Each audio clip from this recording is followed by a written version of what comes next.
good evening, and welcome to Nurturing Our Roots. I tell you, whenever you're getting ready to do something powerful, everything that you can think of comes up. Well, that's what came up. But you know what?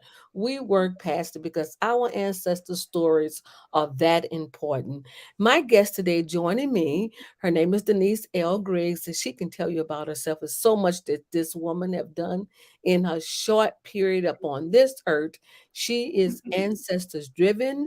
She is determined and passionate about the work that she have done over the years, 40 plus years of conducting, researching, and documenting African American history, genealogy history, should I say. Let me welcome my special guest. Hi, Denise. How are you? Great. How are you? I am busy. I know you settled down because there was a lot going on, but we got through it. Yes. We can't see your beautiful face. It's a little dark. If you could Okay. just shine some light on it if you can. In the meantime, we're going to be talking about something very important. That's her genealogy research. Denise, would you please tell us what compelled you? What was that driving force for you to want to learn more about your family history and your ancestors?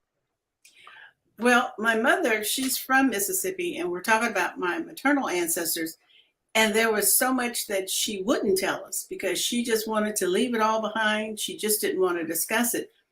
But I came home one day from high school and I said, Mom, I'm in a history class, and this guy, I don't think he knows anything. He just keeps saying blacks were slaves, they chopped cotton, they were sold, often beaten, and they didn't own anything. And I said, Mom, that just can't be true. And that's when she told me that her great grandfather owned property in Mississippi and that it was still in the family.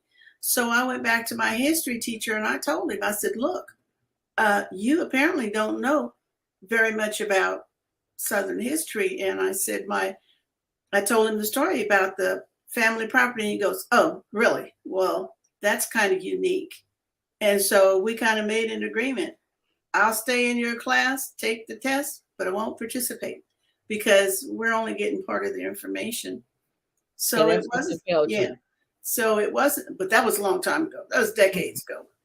So they also told us, one teacher in the political science class said, oh, blacks don't vote. They don't really count in the Mhm. scheme of things. And I was like, I don't believe you. And And that wasn't true.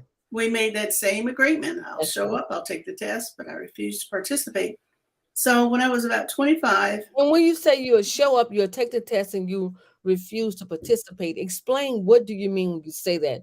Because if you showed up, you took the test, that is participation. So what do you mean when you say you showed up but you didn't participate?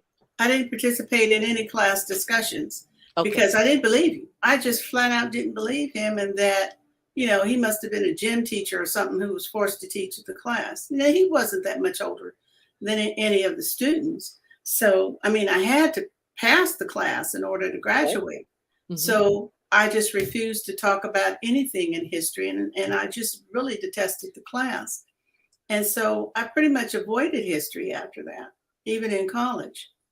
But once my mom told me that, and once when I was about 25, she took me to Mississippi, and I was at my great aunt Julia's house, and so I was like, okay, I'm grown, I can ask questions. So I said, she said, why do you keep looking in my parlor? I said, well, to tell you the truth, I want to know, why do you have that white guy on the wall in that picture? Who is he? Hmm. And that's when she said, that's Uncle Peter. And I was like, really? Well, who is he? And I said, Mom, do you know who this is? She said, no. Now, see, this did not get passed down to Hmm. even encourage my mother Hmm. or her siblings. So she told me, she said, I don't know much about him. She said, but he was a slave. Mm. And I was like, what do you mean a slave? The guy's obviously white. So that's when she told me his father was the slave owner. His mother was a slave. She didn't know her name. And that his people, she said, came from across the sea. And she said, and he was in a great war. I said, well, which war? She goes, I don't know, baby. They didn't tell me that. So I was like, you think it was World War One? No, that's too late. But I had no clue that African Americans were in the United States colored troops. So you learn more outside of the history class, Right, which either you paid for the class or you went on a scholarship, one of the two. right, But nevertheless, if you paid for the class, mhm, you learn more on your own right, just talking about family history than you learn in a university class. right. I That hear a lot of people say that. Yeah, that particular class was high school. However, and I tried taking Black history courses, but it was all white teachers. And then the one African American lady, she talked more about being possessed by African demons and all this other stuff. I said close to the door. Yeah, yeah. That's a bathroom trip. Okay, I gotta go. Okay, I have to walk out. Yeah, yeah. I Yeah, can understand that. Yes. yes. Uh-huh. And Uh, so yeah, your true experience and knowledge of history came during your research of family history. right. How And do you that began feel? in How do you feel 1975. 1975? How do you feel when you learn that everything that your teachers, your professors was telling you was not true? Because here it is, you're talking about your own family Right. participation in the military, buying land, Mhm. and doing things in as former slaves and as Right. slaves, Right. enslaved. What was your Yeah, feeling well, on you just have to chalk it up to ignorance because if you get into those personality wars, that? you're not going to learn anything. And so I wanted to know, and I wasn't going to let anyone stop me, black, white, family, frenemy, or foe. Even spiritually, I wasn't going to let anything stop me because I just felt the pull to do this. And I had to know. I just There was had a to. pull. Hmm. That was a pull. And Denise, that's what most people outside of people like ourselves, they don't understand. There is a pull. There's a Right. shove. There's a get up in the Mhm. wee hours of the morning. There's Right. all these things that said you gotta go because what I'm trying to teach you and show you, only you. I chose you Right. because you chose me. Right. And as a kid, I listened to the family stories if they told any. Mm-hmm. And with my dad being an orphan, he didn't know much about his family. And then my mom came to California when she was about 15 or 16. So there wasn't anything that my dad really knew to tell me. He was from Arkansas, but he told us when I was about 8 years old that he was an orphan. And we were like, well, what does that mean? And he told us that his parents died. And I was like, by the time he was 8, and I told him, I said, Daddy, please, if you just don't die when I'm a kid, when I'll grow up, I'll find your entire family. Oh wow. Took me a while, but I But you did. did. I did it. Oh. And it was just the leading, the guiding, meeting online friends and family, just even one little tidbit, like gossip. That helps because there's always a kernel of truth. Mhm. Or to hear different people and their version of the same thing, the same event. So my auntie, she told the one lady, she says, "Don't say that about my grandfather."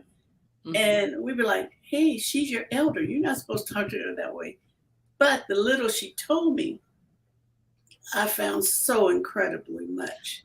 So what you are saying is that oral history passed Yes, down to you yes, was a vital component of yes. your research, Right, having that conversation. right.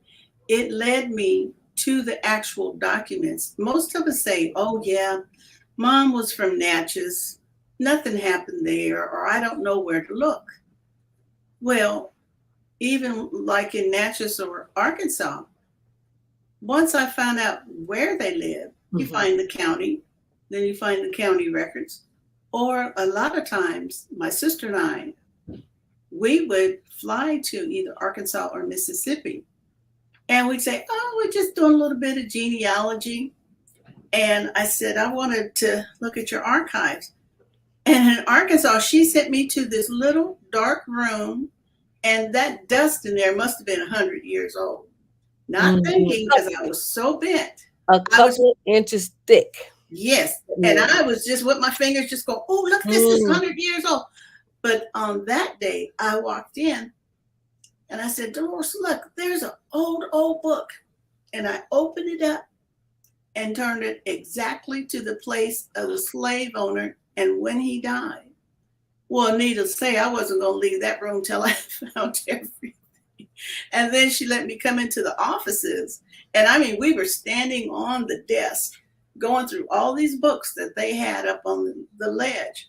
Same thing in Mississippi. It's like, can you just kind of direct me to this, that, or the other? you know? And you do that. You're compelled to do it. That's all I can say. You're just Yeah. compelled to do And only people who understand what that mean it. when Mm-hmm. compelled, because I just know, I'm not gonna say I believe, I'm gonna say I know Right. that there is two ancestors that really just stay with me, you know. Mm-hmm. First of all, it was my mom that really got Mm-hmm. me into genealogy in the first place. Uh-huh. But one thing Dolores. I can tell you is that Mm-hmm. I didn't realize in my ignorance what my mother was trying to give me. Right. When my mother crossed over to be with the ancestors 3 years ago. Mm-hmm. And I am so happy, Denise, that I heard her voice. When I say I Right. heard her voice, Mm-hmm. although she told the same story dozens of times in one day, but it was Right. just one time when his voice said, "You better stop being ignorant in what she is trying to tell you, what Ooh. she is giving you." I mean, Right. Denise, it spoke to me so loud as if you and I are talking. Dolores. And I Mm-hmm. said, no, I better start writing this down. And like you said, the oral history led me to documents Right. Right. and talking to other people, Right.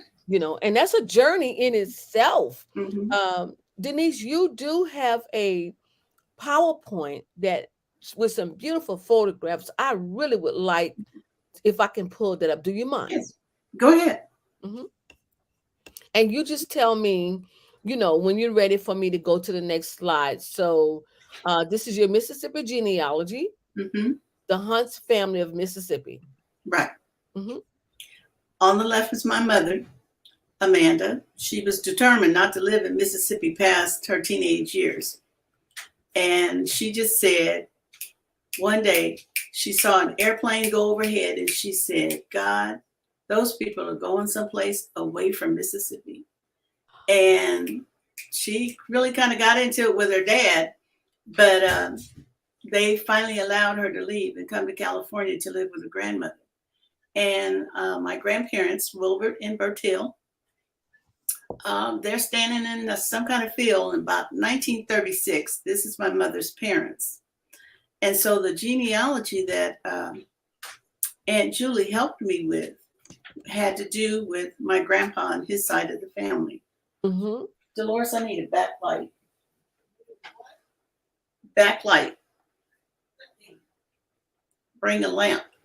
Okay, I'm going to Sorry. silence you while you get that done.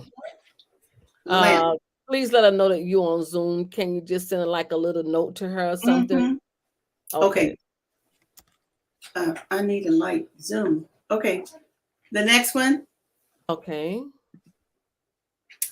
Eula is my grandfather's mother. I was 8 years old when I first met her. And, during that time, that was 1958.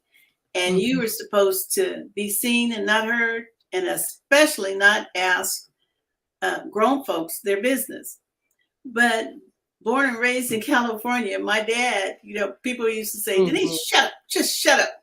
But my dad says, all right, you have a mind, you can think for yourself. And yes, Good you for can him. ask questions. Good for him. So when we were there, she was so shocked looking at me and my twin sister. And she had her hands crossed and she was looking at Dolores, and then she'd look at me, and then she'd, hello. And then I just finally said, I pointed at her because I was looking at her and she was looking at us. And I pointed at her. I said, why do you have blue eyes and why are you white? And oh boy, did the mess start then. She walked away. She just shook her head and walked away. And she told I could hear her telling my mother, Denise, Minnie. if you don't mind, let me go into a little break and come back. That'll give you enough time to. Okay, Uh-huh. thank you.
Welcome back. Before I bring Denise back on, I just want to say to anyone out there, if you're thinking about doing your genealogy research, go ahead, do it. There's something that's telling you, there's an inner voice that's speaking to you. Please listen to that inner voice because it's very important.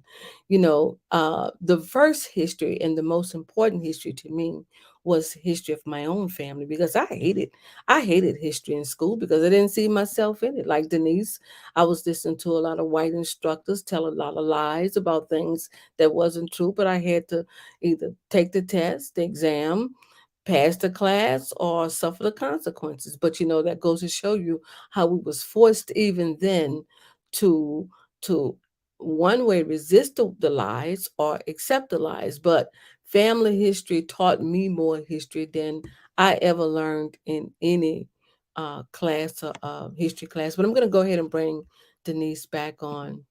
Okay, Denise, welcome back. I'm sorry, I just had to let you all get straight. Much better. We can see your face now. Uh-huh. Okay, so I'm gonna go ahead back and bring the pictures back up again. Mm-hmm. And you was talking about number. Okay.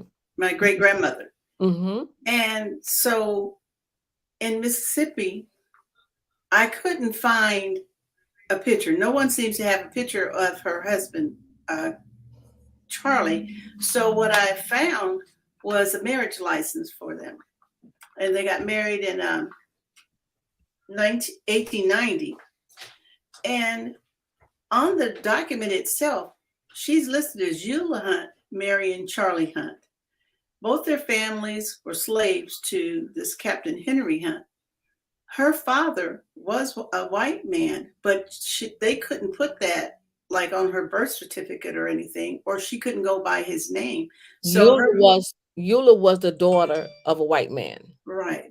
Okay. And her mother was also fathered by the same slave owner. So she was either half white or even more, I don't know. And the only thing I had for her was wait, you say her mother? Her mother, Eula's mother, was fathered by who? Another white guy. Okay, all named right. Reynolds. Mm-hmm.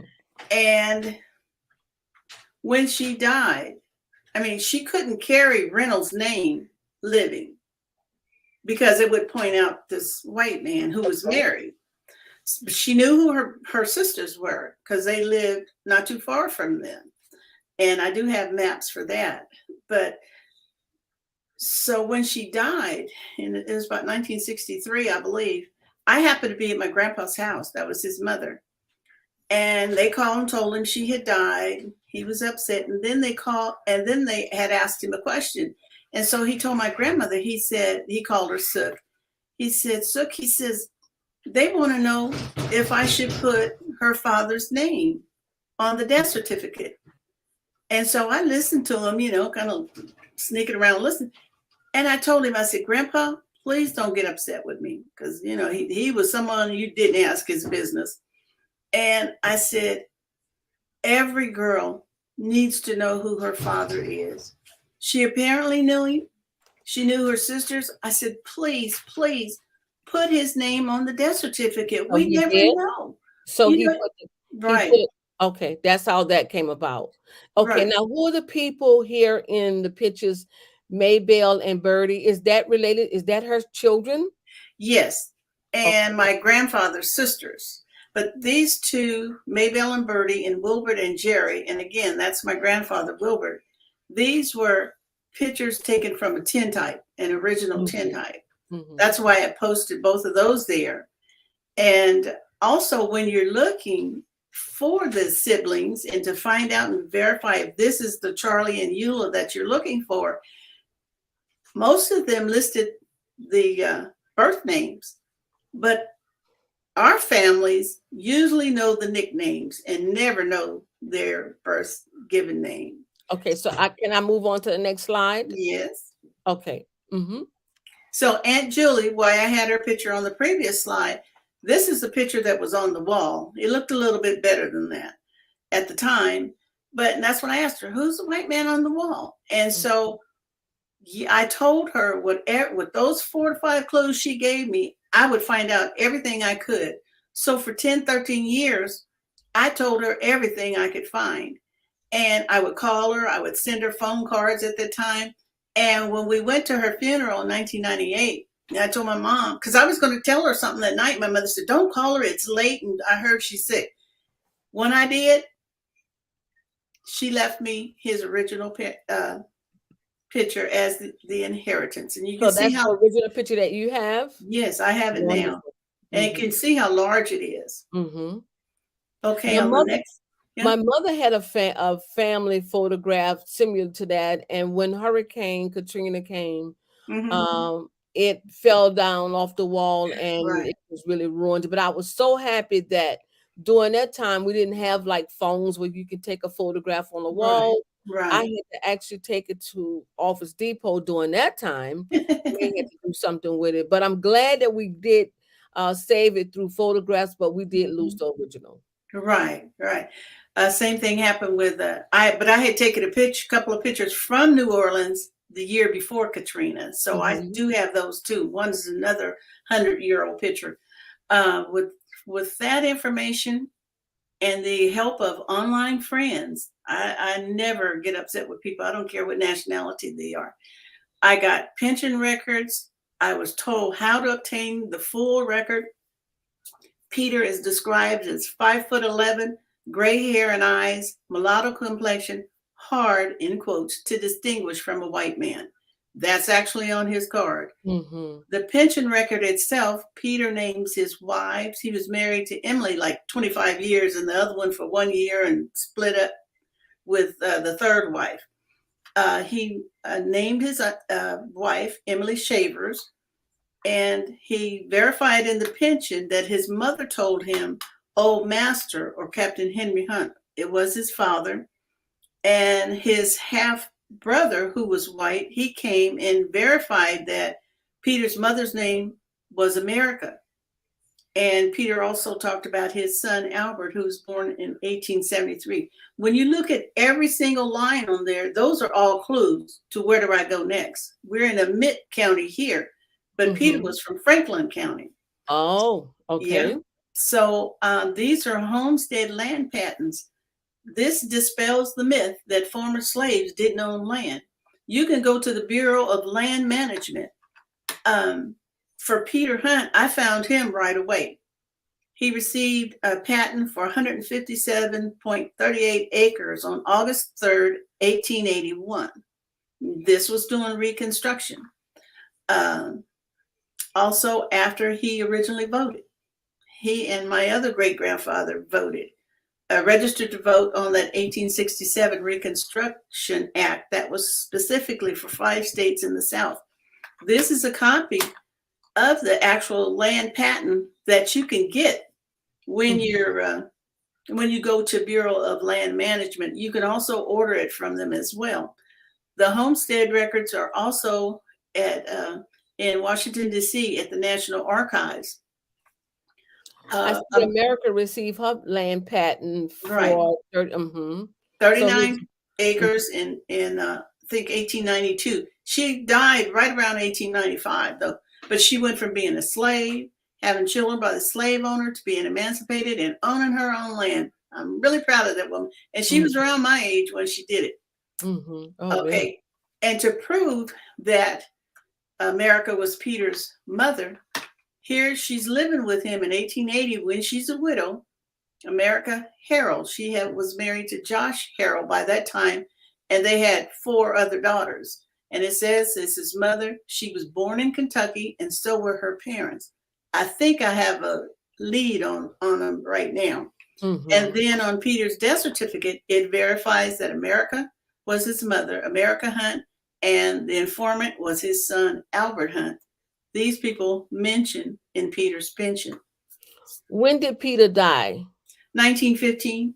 1915. Wow.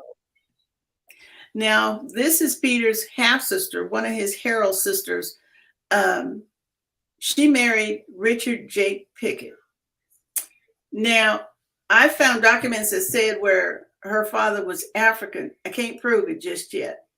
But he says on a census that he was born in Mississippi. So I just have to keep that in my back pocket. Wait, I'm laughing. There's a Bible and a shotgun. You knew that's what I was laughing about, right? Okay, there's a story to it. Her husband was a blacksmith. So, and he was supposed to have been the best one around there in Franklin County. So black and white brought their horses to him. But what he did was the ones he pretty much knew who was the clan, he put a little insignia on that horseshoe. So when they came around there looking for him, because they wanted his horse, that was some thoroughbred or whatever, and he wouldn't sell it to them. So they burned down the house, not the house, the barn. So when they came there looking for him, he had already gone into the woods to hide.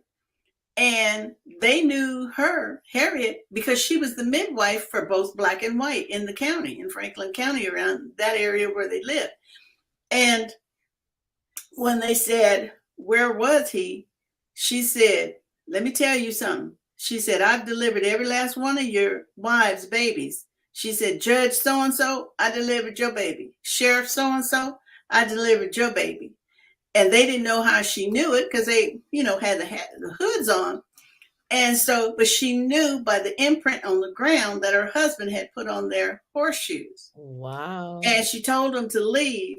Otherwise, she was getting her shotgun was right there. And she had it with some type of pellets that they would shoot at the bull whenever he got out.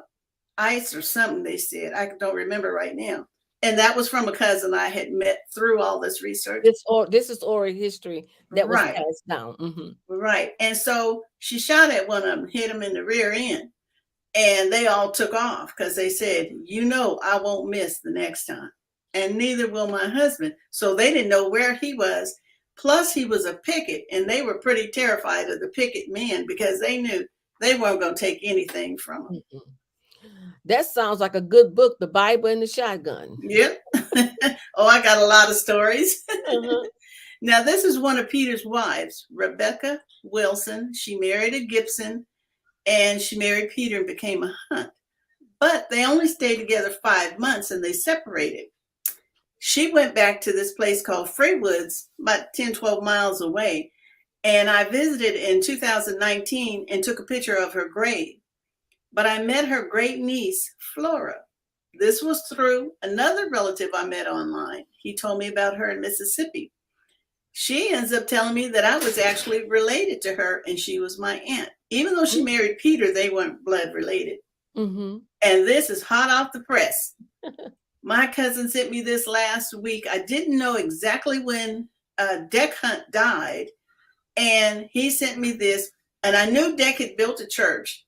And this is in 1892, Peter Hunt deeded, the same Peter Hunt deeded 1 acre of land to Deck Hunt and Josiah Turner to start the free public school of colored children. It was called Hunt School for $1. $1. And the school eventually evolved into Jerusalem Baptist Church. And I didn't know with Deck Hunt serving as the pastor until his death in 1902. So I have almost the approximate date of when he died. Because the nickname Uncle Boot told me he was born 3 weeks after Deck died.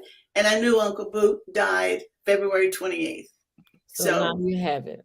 right. So I've taken all of that information, the documents, the stories, oral family history, documented history, and with this picture that I got from Aunt Julie, I did this Mm-hmm. picture of Peter Hunt. I took it with a camera. In 2010, I designed the page for the book and put it in there. And I could just hear my grandpa saying, "Niece, let him talk."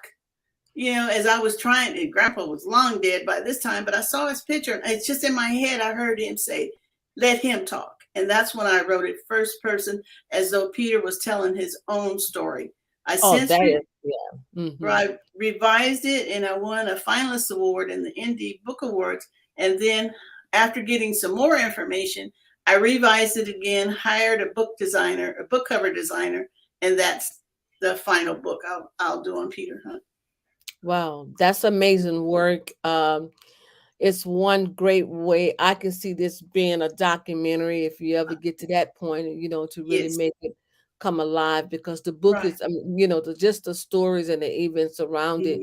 Mhm. And one of the things I can tell you through my experience, um, getting people to share that information. So you was Yes. really blessed to have family members that knew the Hmm. importance of getting this information to you, whether that be photographs, whether that be documents or whatever, because a lot of people they Yes. throw away valuable information. So I'm glad that your ancestors and your family members thought about you. Your ancestors wanted you to have this before they pass away. So this is Right. really good.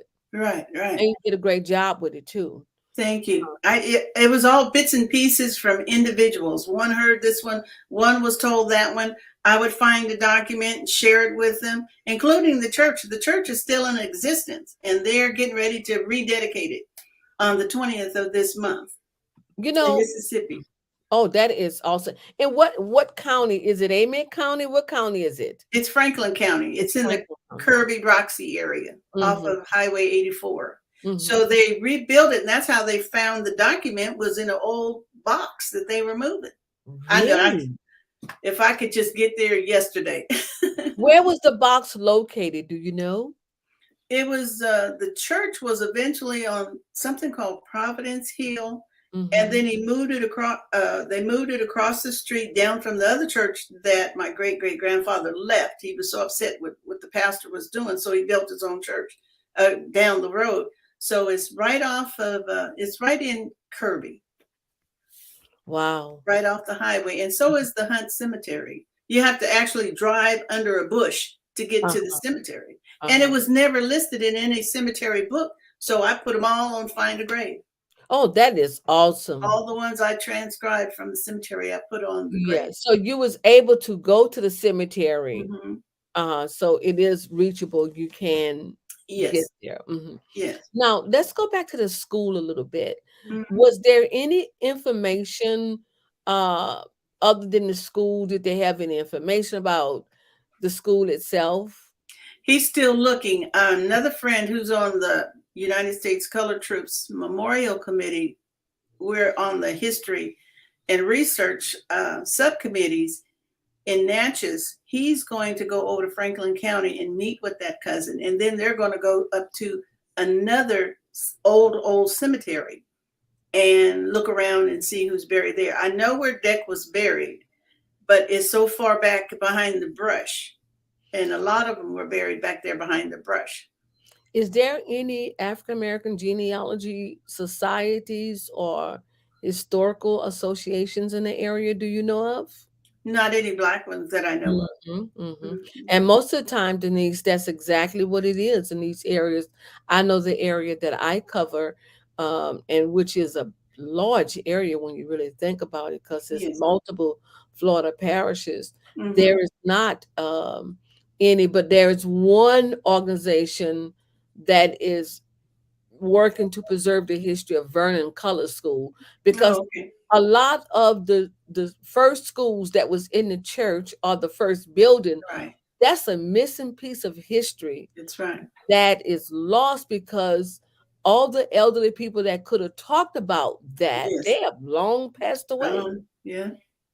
They're gone. And most of the churches were used for schools in at the school. time, and Hmm. that's how New Jerusalem was finally formed from that colored school. There's a Hunt's Academy down there, but it has nothing to do Hmm. with my particular family, my African American family.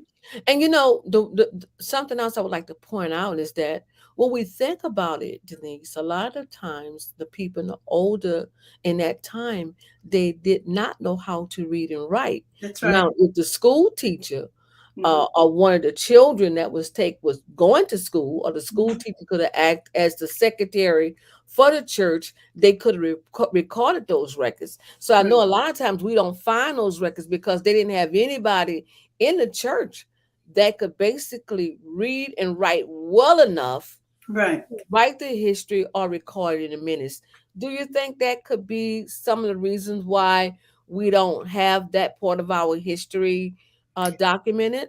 Well, I think so. I know that Peter Hunt could read and write. Hmm. He might have used the X a lot of times, but he could read and write because he didn't want to appear uppity and all this other kind of stuff, madness, So he just signed with an X, but he knew how to read and write. I don't know who taught him, but I could see the importance of him wanting the rest of them to get an education. My grandparents only had a third grade education, so they Like could, most of them. yeah, legibly write their names, but not much more than that. Right, right. And I find that in the area that I live in, I think that was one of the reasons why a Mm-hmm. lot of the history wasn't recorded, but Mm-hmm. there was a lot of people that kept the oral history. So Right. although they didn't record it in writing, I found that a lot of the people who I'm talking to, they say, "Oh yeah, Rocky Hill AME Church, there was a commissary, they had their own store." This is what I was told. Mm-hmm. There was a baseball park, is Mm-hmm. where some other activities took place. But I feel like we are just preserving just like a little scratch, of our history. But that is important. It's It's very important. important. Yes, it is. No, stay. Yes, it is.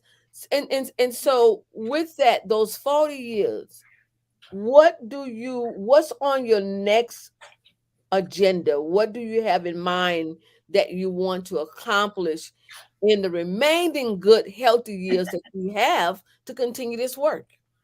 Well, I just formed a company called DI Griggs Media, Mm-hmm. and that's so I can actually take some of this information and make documentaries out of them and to show, to prove.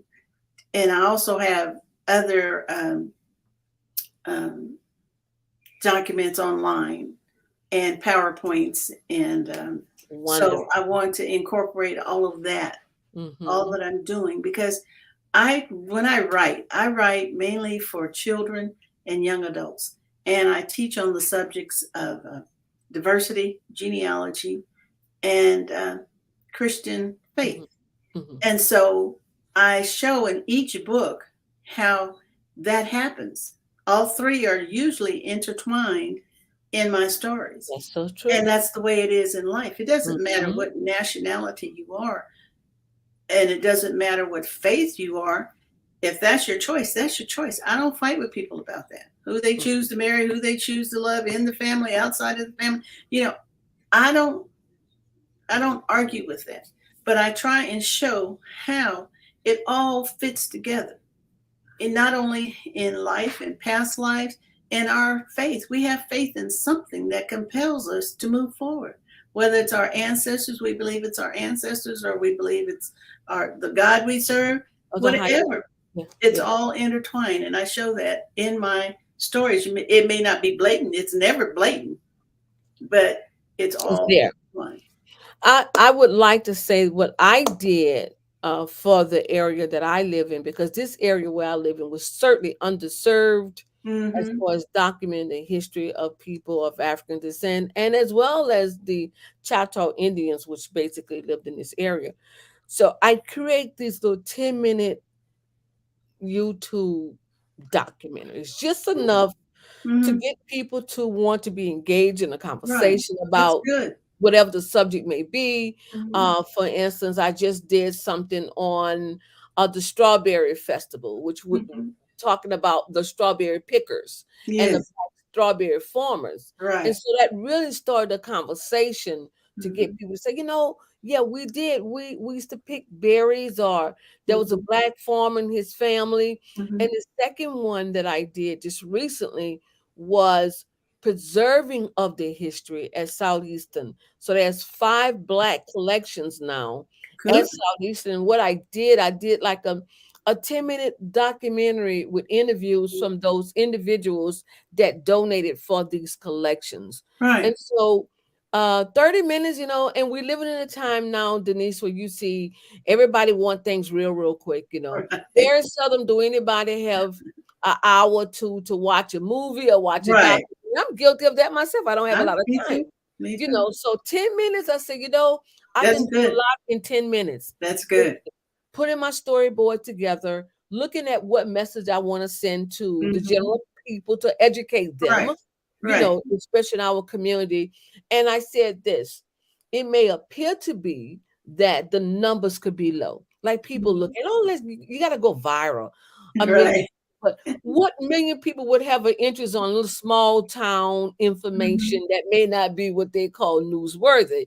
Right. But that 10 minutes and those 260 people that you reach are Mhm. 260 people that can possibly live in the area that can say, hold on, I have some information I want to share. That's right. I That's have right. something I want to share with you. Right. And to get that conversation engaged in by the community Hmm. with local history, because we will look at national history, Right. world history, but we won't look at local history, which involves our ancestors one way or the other, whether they got married in that town, Mhm. whether they bought property in that town, they went to school in that town, they went to church in that town, that place, and many of them was buried there. That's a Right. story. Right. Right. I agree with you. That 10 minutes is a good thing to keep in mind. I did promise my aunt in Freewoods that I would do a documentary for her. And she died about 2 years after that, but she knew I was working on it. And she knew because she knew when she died, she said she was going to be the only one left who had the history. And she wanted people Wow. to remember Freewoods, Hmm. Mississippi. Most people never heard of it. I didn't hear of it until about This is my first 8. time hearing of it now that you're talking about it. It's a very interesting story, but it's where a lot of white men took black and Indian women and cohabitated. And they didn't have slavery in that particular area because those were their children. Now, Mm, some had really foolish um, statements for them wanting to be with a black woman. I'm going to breed all of the black out of this area by having kids, and then they marry white and have kids. But they said that. I mean, some of them said that, but yet and still, their families couldn't pull them out of there, couldn't pull them away from their common law partners and children. They stayed there. They mhm. stayed there until it just all the work was gone. It And sounds like Free Jonestown to it me. does. It It does. does. And I had the opportunity to interview one Miss Jeanette Smith, which Hmm. was one of the descendants of, you know, Hmm. um, what did Of they the call area. it? Yeah, I forgot what they called him. But anyway, I Yeah. come across so many stories. But yes, it is time for everyone to tell their own story. For too long, we didn't have the venues to tell the stories, Right. Right. but now we have those venues. Hmm. And so the message that we are trying to convey to the general public is tell, research, document, write, blog, whatever it is, share your own story. Now, Denise, I read that you have participated in many seminars and conferences around the United States. Do you find that the youth are becoming more engaged in wanting to know their family history? Yes, I admit I was praying one day, God help. I know nobody seems to be interested until you have a family reunion. They don't want to hear it or talk about it. And I was like, I just need some help. That was that morning. That afternoon, my nephew, who was about 21 at that time, said, Can I be the next family historian? Oh, I want wow. to keep this going. And That was he is, music to your ears. oh, I'm telling you, I was so Mhm. thankful. Yes, that's all that could come out of my mouth. Yes, yes, yes. And I transferred a lot of my private ancestry tree to him, and Mhm. he has just doubled it. Not only with his mother's side, but his dad's side, my grandma's, all of my nieces and nephews have copies of everything I've done on the maternal side of our family. They have it. It doesn't matter if they don't look like those people a long time ago, and most of them don't. But so what? We're still part of that family. We're still related to that slave owner.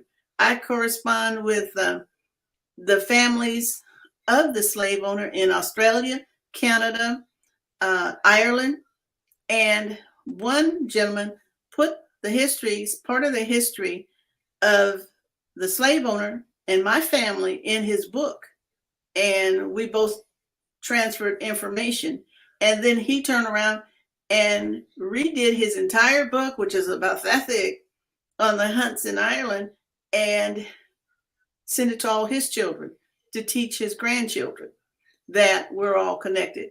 Most of them will say, my triracial cousin, Indian, white, and Choctaw, and black. So, yes, the kids want to know now. You have all these politicians trying to stop this information from coming out. You tell a kid you can't read this, you don't need to know this, they want to know. So, the more they say you can't know this, the more we are here gathering all that information for them to find out the truth. And And that's because we can write our own books. Going that's back right. again, when you can And publish go, our own books. that's right, and publish your own documentaries, your own, just like this Zoom broadcast right here. Right, It's a right. venue to get those stories out and Mhm. to be fought, to bring the truth about those stories Right, to the children. You're very fortunate because you have a you have young people that want to know. right. I haven't found anyone in my family Mhm. that personally say, "Hey, would you mind passing down the family history to me?" And I'm waiting. Mhm. So I can't wait too long, Denise, because I had to make the choice to donate to the repositories because Right, it's taking them too long. I'm getting older. I right. don't want to entrust the information just to be there. So what I decided to do was donate it. And if they want to write a book, if they Mhm. want to do anything, it would be there versus Right, being inside of my home where right. they wouldn't have access Mhm. to it. Mhm. And this is what I also find too, that sometimes we hold on things so tight. Yes. We don't want to share that photograph of grandmother, Right, right. and then before we know it, it's lost. Mhm. But if we share it these days, Mhm. the way technology is, no Mhm. one has to take your photograph out your home. You That's can right. take a photograph of it. No one has to take that rare book. But Right, we just have to look at our ancestor story is all of our stories. It's not right, exclusively mine. right, My grandmother's story is not mine right, because she has other grandchildren and she has siblings. right, So it's our story collectively together. right. Once I took a portable scanner years ago to some of the old people, and I said, "Sit here with me. Let me see the picture." They didn't want to, give up the picture, and I said, "Let me put it in the scanner and show you how it will go straight to my computer, I and I'm recall going to those hand days. you back your picture." And Yeah. that's how I got a lot of pictures, especially from my Aunt Julie. She had about 5 or 6 albums, and Hmm. I sat there for hours scanning them. And not me scanning them, I took them to town. That's who scanned those. But there have been other ones where I've gone and even in a storm, I had the computer on and I'm just scanning pictures and I've photos. And been once there. they see Mhm. that, then they go back in the back and they pull out boxes of stuff. Exactly, exactly. I've had that experience, and I also had the experience where they will call someone and say, "She's not going to take your picture out your home." And this is how they'll say, "Oh, she'll bring that machine, and she'll give it right back to you." And that was helpful too, because Right, what she was doing was making a call to the community to right, let them know she's not going to take your photograph, Right. Right. you know.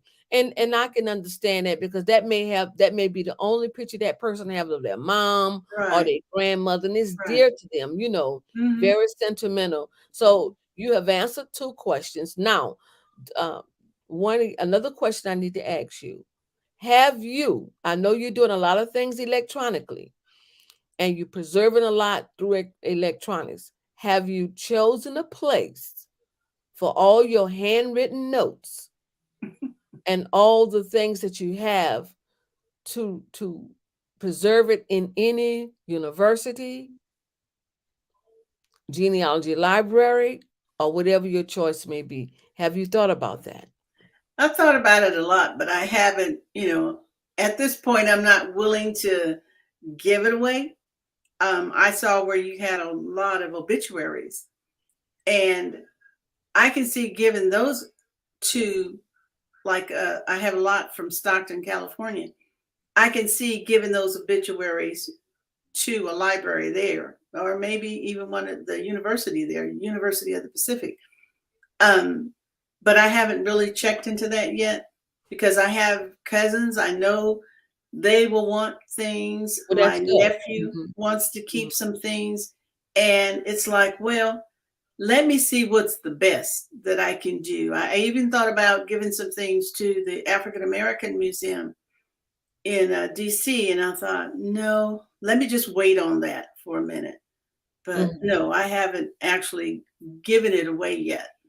Well, let me say that when you're considering that, why don't you ask for one of the contracts that you must sign Hmm. and review that contract before you make those decisions? Hmm. And whatever place of your choice that you choose, ask them to email you a copy of the contract. But you also can put in provisions Hmm. in that collection in your contract with them. If you have a niece or nephew that may want to come behind you and do something with it, that's very important. But I feel like I made the best decision with my provisions Right. for that, and because I didn't want things to be scattered around. Right. I didn't want this cousin to have this and this cousin to have that.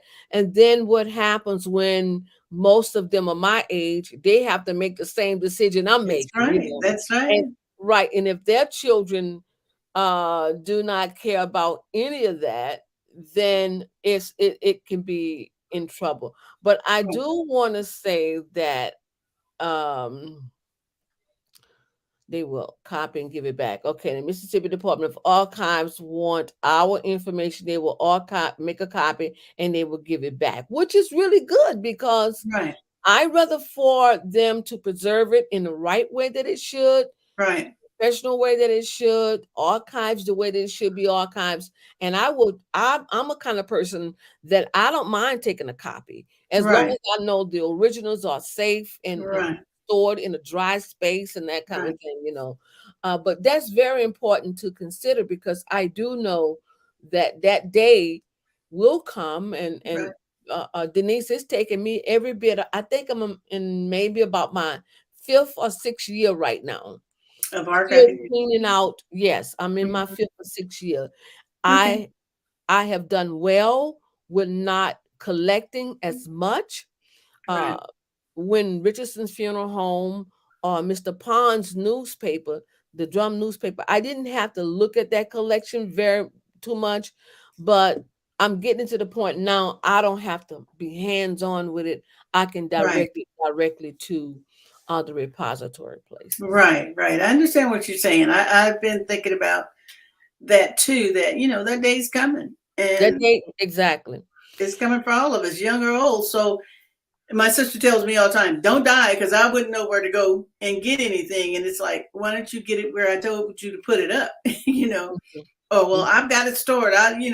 Different cousins, I've got it stored. Can you send me another one? No, you don't know how many years of research that was to just give you a copy. So, and unfortunately, most of them wait until after the elders are gone, and then they'll say, oh, I wish I knew this. I wish I knew that. And Denise isn't around anymore where I can call and ask her. So, Or you can be ill, and those are things too, that sure. you just can't deal with anymore. Right. So I think making that decision, Denise, was one of the best decisions I could have made, really, to Right. be honest with you. And each time I go and I look at my different collections, I feel one, proud. I feel Mhm. two, I changed the narrative Right. of what wasn't there. At Right. the Center for Southeast Louisiana Studies, there was not one Black collection. Oh, And I can say as of today, there is five. right. And I'm working on one more. Good.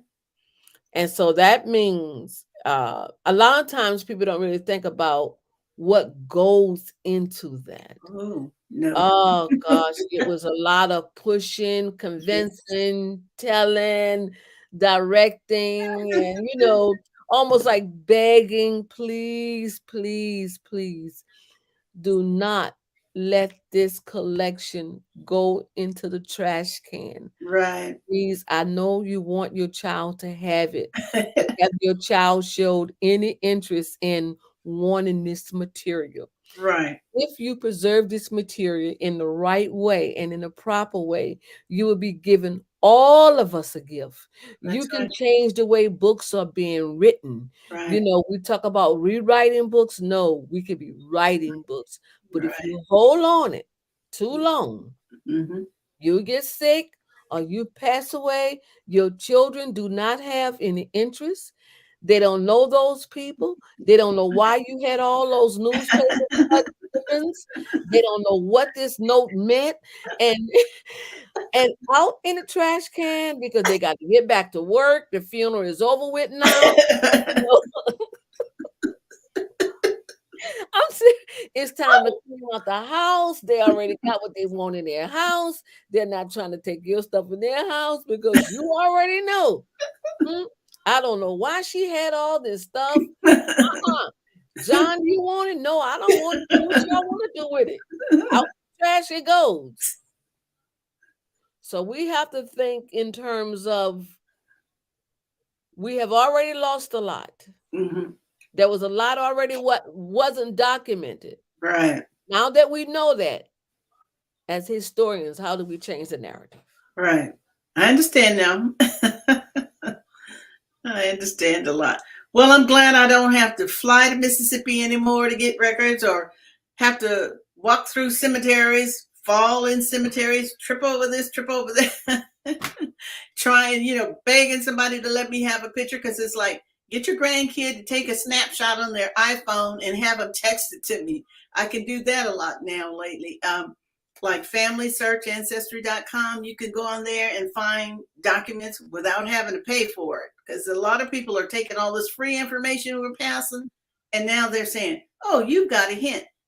Join now for $15.99 a month." Well, it's the information you put out there in the first place. Yeah, yeah, So I'm kind of dealing with that yeah, right now. That yeah, even though I'm putting it out there, other companies are snatching the information, getting people to join them and say, "Oh, you got a hint." All they had to yeah, do was call me yeah. or look online, and they would have found it. But So, we still have a lot of work to do. And as we, and we will. evolve into this work, we see a different type of, technology has evolved a great deal Right, from 40 years and even from 30 years ago when I started. right. Well, I hate to say it, but what I our know. 1 hour has went by so fast. Thank Fast. you, Denise, for sharing Thank your you. family history. And most of all, thank you for sharing some very powerful genealogy tips with us, You're welcome. and You're sharing welcome. when you first started 40 years to where you are now.